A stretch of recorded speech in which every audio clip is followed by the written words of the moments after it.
একজন পীর ও মুর্শিদের ডিউটি বা কাজ হলো মুরিদকে সৃষ্টির শেষ সীমা পর্যন্ত এনে দেওয়া, যেটাকে বলে সিদরাতুল মুনতাহা। সিদরাতুল মুনতাহা পর্যন্ত গুরুর সীমানা, পীরের সীমানা, এরপরে আল্লাহ। লামুকামে গুরু থাকে না। লামুকামে হয় তুমি থাকবা, না হয় তোমার গুরু থাকবে, আর দুজন হইলে একই। তাই হযরত হাফেজ সিরাজি বলেছেন, চুকুদ্রা বিঙ্গারাম জিদাম হামুনা জামালে খুদ জামালে ইয়ারে দিদাম।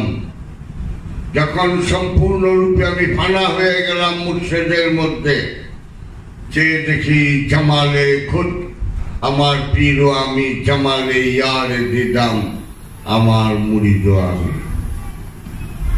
তখন সব আমি। তাই লামুকামে যাওয়ার পরে মনসুর হাল্লাদ তার গুরুর নাম বলেন নাই, বলেছিলেন আনাল হক, আমি সত্য, একমাত্র সত্য, তার মানে আমি খোদা। যুগে যুগে সব অলিরা প্রায় একই কথা বলে গেছে, প্রায় রুচি প্রত্যেক দিনই তোমাদের একই কথা বলি। জোনায়েদ বাগদাদী লামুকামে গিয়ে বললেন, লাইসা ফি জুব্বাতি সিওয়া আল্লাহ তাআলা, এই জুব্বার মধ্যে আল্লাহ ছাড়া আর কিছু নাই। জাহাঙ্গীরের কথা না, ইমামুল আউলিয়া বায়জিদ বুস্তামি বলে ফেললেন লামুকামে যাওয়ার পরে। উনার পীরের নাম হযরত ইমাম জাফর সাদেক, আওলাদে রসুল, রসুলের ডাইরেক্ট বংশধর। উনি বলে ফেললেন, আনা সুবহানি মা আতামুসানি, আমি সুবহানি, সব শান আমারই, আর গুরু থাকে না। তাই খাজা গরিবে নওয়াজ সুলতানুল হিন্দ খাজা বাবা বলে ফেললেন, ইমানম ইয়ারম চান্দার নূরে হাক পানি সুদাম, মতয়ানওয়ার জাত সুবহানি সুদাম। সব রহস্য আমার থেকে বের হয়, আমি রহস্যের ভান্ডার। খাজা বাবার পীর খাজা উসমান হারুনি বলে ফেললেন, তো জুমলা ফানা গাছতে বতু হে চুনামুন্দা, খাহে কে আনাল্লাহ বগু, খাহে কে হু আল্লাহ। যখন তুমি সম্পূর্ণরূপে মুর্শিদের মধ্যে ফানা হয়ে যাও, তখন ইচ্ছা হয় বড় তুমি আল্লাহ অথবা সে আল্লাহ, একই কথা। হযরত শরফুদ্দীন বউ আলী শাহ কালান্দার পানিপতি বলে ফেললেন, ফসকেলে শাইকে দিদাম মুস্তফারা, না দিদাম মুস্তফারা বলতে খোদা। পীরের সুরতে নবীকে দেখেছি, ওটা নবী ছিল না, ওটাই স্বয়ং আল্লাহ ছিলেন। সাইজি বাউল সম্রাট লালন সাইজি বলে ফেলেছেন, যিনি মুর্শিদ তিনি রসুল, তিনি খোদা হন, ইহা লালনে না কন, কোরআনে কন। সূরা নিসার 50, 51, 52 আয়াতে সব মোল্লারা বিকৃত অর্থ করে, সত্য অর্থ কেউ করে। কি বলতেছে কোরআন? ওয়ায়ুরিদুনা ইউফারিকু বাইনাল্লাহি ওয়া রাসূলিহি, যাহারা মনে মনে ইচ্ছা করলো যে আল্লাহ আলাদা এবং রসুল আলাদা, এক মনে করলো না, যারা পৃথক করলো, ভাগ করলো, উলাইকা হুমুল কাফিরুনা, বলে দাও তারা কাফের। গাছের গোড়া কাটা, উপরে পানি ঢেলে গুলো না। উলাইকা হুমুল কাফেরুনা, তাহারা কাফের। কিরকম কাফের? হাক্কা, 100% কাফের। এটারই অনুবাদ করে যারা আল্লাহকে মানে না এবং রসুলকে মানে না। কোথায় ভাগ? আইয়ু ফারিকু, ফারকুন হলো ভাগ করা। কয় ফারাক? আমরা কই না আসমান জমিন ফারাক?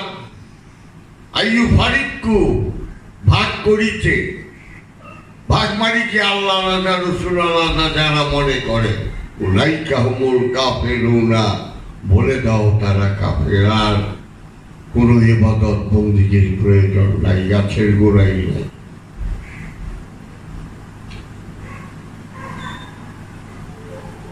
হযরত বাশারে হাফি, হযরত জন্নুল মিশরি একই কথা বলে গেছেন, আনাহু হুয়ালানা, আমি তিনি, তিনি আমি।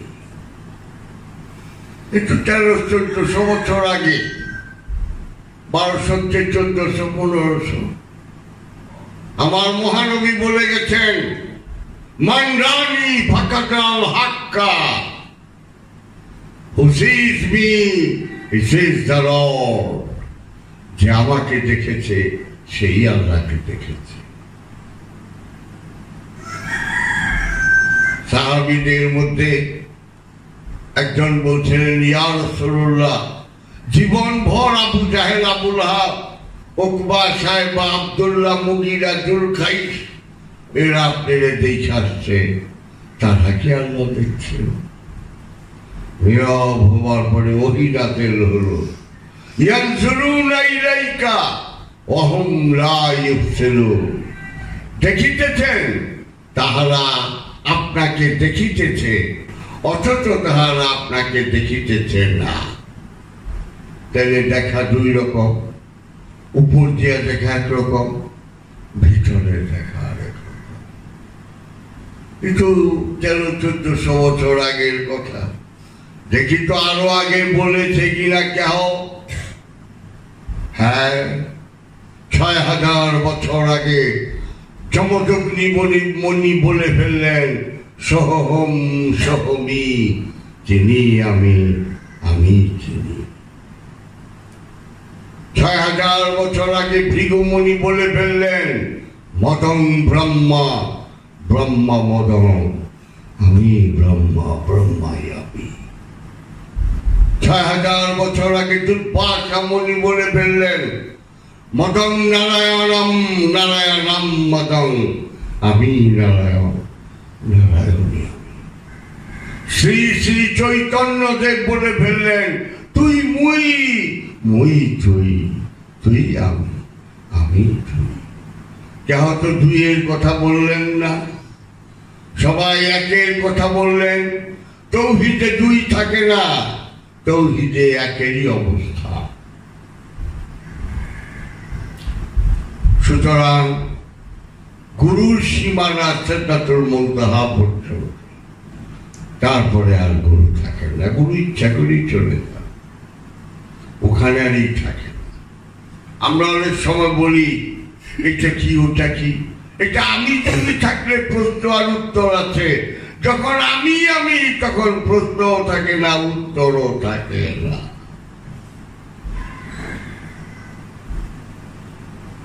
সব একই কথা। ছোট্ট একটা গ্লাসের পানি বলে ফেলে আমি পানি, কলসির পানি একটু বেশি বলে ফেলে আমি পানি, পুকুরে অনেক পানি বলে ফেলে আমি পানি, তার চেয়েও বেশি পানি খালে নৌকা টৌকা চড়ে, সেই খালও বলে ফেলে আমার, আমি পানি। পরিমাণে বেশি কিন্তু জিনিসটা একই। নদী বলে ফেলে আমি পানি, জাহাজ চলে, লঞ্চ চলে, কত কি চলে, বিশাল পানি, সেও বলে আমি পানি। বিশাল সাগর, অধিগন্ত যার বিস্তৃত, সেই পানি সাগরও বলে ফেলে আমি পানি। আকারে প্রকারে ব্যতিক্রম হতে পারে, কিন্তু কেউ তো মিথ্যা কথা বলে নাই, সবাই তো সত্য বলেছে। সুতরাং পানি হয়ে যাও। গ্লাসের মধ্যে তুমি, এই দেহ খাতার মধ্যে তুমি আছো, পানি হয়ে যাও।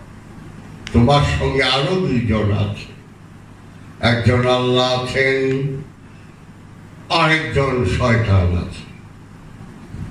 একজনকে আল্লাহ, নাহানু আকরাবু ইলাইহি মিন হাবলিল ওয়ারিদ, তোমার শাহরগের নিকটেই আমি অবস্থান করি।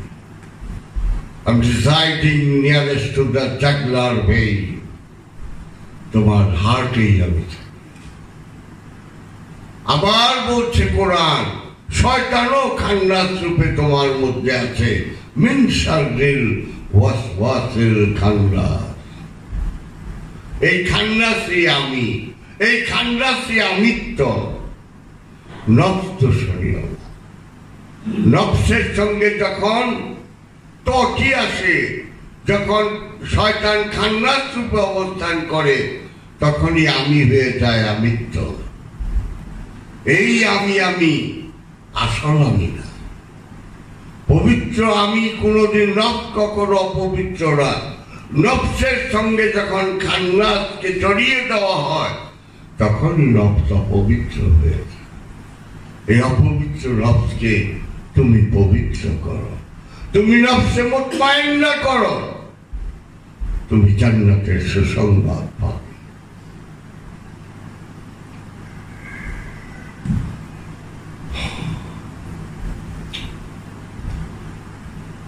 সুতরাং এই দেহের মধ্যে তুমি আছো, খান্নাস আছে, আল্লাহ। তাহলে এই দেহটা কি? এই দেহটাই তোমার জীবন্ত কবর। মাটির গর্ত, ওটাকে রূপক কবর বলে। That is an allegorical grave, that is a metaphorical grave, রূপক কবর। হজ করতে গেলে যেরকম আমরা 3টি শয়তানকে পাথর ছুঁড়ে মারি, কিন্তু ওটা রূপক শয়তান, ওটা আসল শয়তান না। আসল শয়তান আমার সঙ্গে থাকে।